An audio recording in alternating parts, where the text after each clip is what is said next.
talk to you about why we use cold and then hot. The effect it has on the body is when you use the hot, you're relaxing those muscles.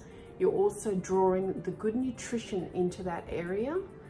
And then when we use cold, we actually constrict the muscles. So we're asking the body to speed up its blood lymph exchange. Now, when we do that, we're removing the congestion in the tissue. So if someone feels quite tight or tense or feels knotted, you would use this technique. Now, at first, it's important to always warm them up first, but then we're going to follow with the cold. So this is what it would look like. So I would come from the top with my hot, nice and slow, and then cold, nice and slow, hot, cold, hot, cold.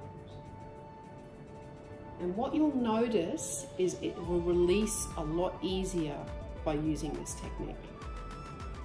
The other important thing to remember is we never use cold past the scapula, and we never use it above the glutes. Now, the reason for this is because if you start using cold past this point, it can trigger off the kidney reflex point. So the kidneys could spasm. So that would feel awful. So I never use cold in this area.